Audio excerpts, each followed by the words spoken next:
Selamat datang di Belajar Memahami. Kali ini kita akan membahas tentang bagaimana kehidupan itu layaknya domino. Satu kesalahan kecil di usia 20-an bisa berdampak besar hingga puluhan tahun ke depan. Kita akan mengikuti perjalanan hidup Bima, seorang pemuda biasa yang tanpa sadar membuat 10 kesalahan fatal yang berujung pada hidup yang penuh penyesalan. Simak baik-baik karena mungkin salah satu dari kesalahan ini sedang kamu lakukan sekarang.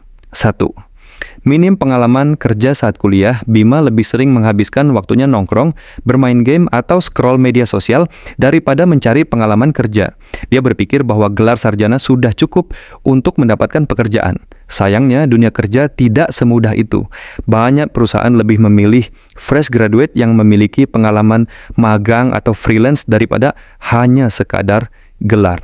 Minimnya pengalaman kerja membuat Bima kesulitan mendapatkan pekerjaan yang layak. Lowongan pekerjaan selalu mencantumkan syarat berpengalaman meskipun untuk posisi entry level. Alhasil Bima terpaksa menerima pekerjaan dengan gaji UMR yang tidak sesuai dengan ekspektasinya dan jurusannya. Pengalaman kerja di usia 20-an bukan hanya tentang uang, tapi juga membangun koneksi dan skill. Jika saja Bima sadar lebih awal dan mulai magang atau freelance sejak kuliah, dia bisa memiliki nilai jual lebih di pasar kerja. 2. Gaya hidup boros. Setelah mendapatkan gaji pertama, Bima merasa berhak merayakannya. Dia langsung membeli HP flagship dan sering nongkrong bersama teman-temannya. Kebiasaan ini terus berlanjut setiap bulan dengan dalih self-reward. Padahal, gaji yang diterima hanya cukup untuk kebutuhan dasar, bukan gaya hidup mewah. Tanpa sadar, pengeluarannya jauh lebih besar daripada pemasukan.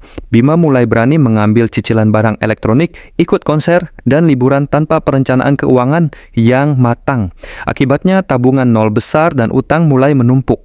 Gaya hidup boros di usia 20-an mungkin terasa menyenangkan, tapi dampaknya akan sangat terasa di usia 30-an. Jika tidak dikendalikan sejak dini, kebiasaan ini bisa menjadi jerat yang sulit dilepaskan. 3. Terjebak utang pinjol. Saat keuangan mulai seret, Bima mencari jalan pintas dengan meminjam uang dari aplikasi pinjol. Awalnya hanya pinjaman kecil untuk menutup kebutuhan sehari-hari. Namun, karena tidak mampu membayar tepat waktu, bunga semakin menumpuk dan jumlah utang semakin besar. Bukannya berhenti, Bima justru meminjam lagi dari pinjol lain untuk menutup utang sebelumnya. Siklus ini terus berulang hingga gajinya habis hanya untuk membayar cicilan. Tekanan mental semakin berat karena teror dari debt collector. Utang pinjol adalah jebakan yang sulit dihindari jika tidak ada manajemen keuangan yang baik. Solusinya adalah hidup sesuai kemampuan, membuat anggaran dan menabung meskipun sedikit. 4. Telat investasi. Saat teman-temannya mulai berinvestasi di saham, reksadana, atau kripto, Bima menganggap itu tidak penting. Dia lebih memilih menikmati hidup sekarang daripada menyiapkan masa depan. Baru di usia akhir 20-an, dia sadar bahwa investasi adalah cara untuk membangun kekayaan. Namun, waktu sudah banyak terbuang. Jika dia mulai berinvestasi sejak usia 20-an, uang yang ditabung selama 10 tahun bisa berlipat ganda. Sayangnya, dia baru memulai saat beban finansial sudah menumpuk. Investasi bukan hanya untuk orang kaya. Bahkan dengan nominal kecil, efek compounding bisa memberikan hasil besar dalam jangka panjang. Semakin cepat memulai, semakin besar hasilnya di masa depan. Ketipu investasi bodong merasa tertinggal dari teman-temannya, Bima tergoda dengan investasi bodong yang menjanjikan keuntungan besar dalam waktu singkat. Robot trading, skema Ponzi, dan binary options menjadi pilihannya. Awalnya uangnya berlipat ganda, tapi tidak lama kemudian platform tersebut hilang tanpa jejak. Ratusan juta yang dikumpulkannya raib begitu saja. Rasa putus asa membuatnya semakin terpuruk. Dia baru sadar bahwa tidak ada investasi yang menawarkan keuntungan besar tanpa risiko. Sebelum berinvestasi, edukasi adalah kunci. Jangan mudah tergiur janji manis tanpa memahami mekanisme di baliknya. Selalu lakukan riset dan gunakan platform yang terdaftar secara resmi. 6.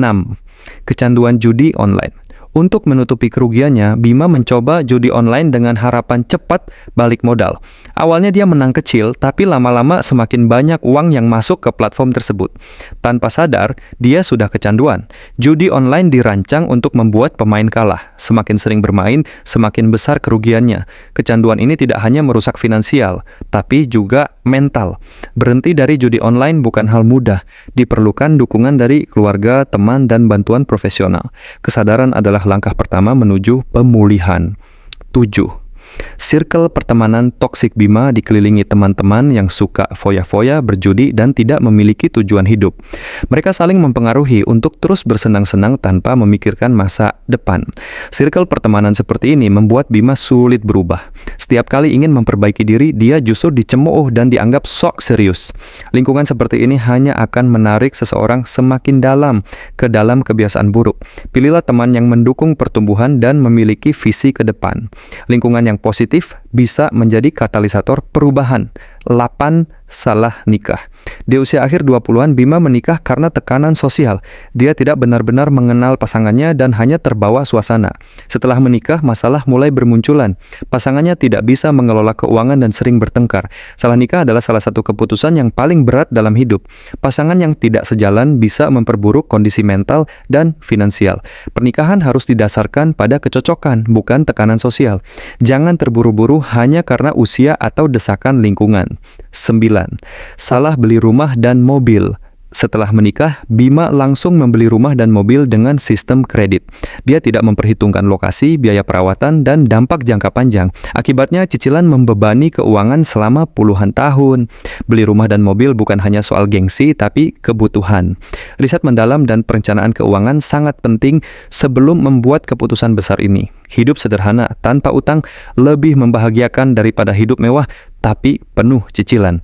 Orang tua toksik. Meski sudah berkeluarga, Bima masih terbebani oleh orang tua yang terus meminta uang dan ikut campur dalam rumah tangganya. Budaya timur yang menuntut anak untuk berbakti membuatnya sulit menolak. Orang tua toksik bisa memperburuk kondisi mental dan finansial. Membuat batasan yang sehat adalah langkah penting untuk menjaga keseimbangan hidup. Hormati orang tua, tapi jangan biarkan mereka menghancurkan masa depanmu. Hidup di usia 20-an penuh dengan pilihan dan tantangan. Setiap keputusan kecil bisa berdampak besar pada masa depan. Dengan menyadari kesalahan-kesalahan ini sejak dini, kita bisa mengambil langkah-langkah pencegahan untuk menjalani hidup yang lebih baik. Jadikan pengalaman orang lain sebagai pelajaran dan jangan ragu untuk mencari ilmu sebanyak mungkin. Hidup adalah perjalanan panjang yang layak dijalani dengan bijak dan penuh perencanaan. Selamat belajar memahami kehidupan.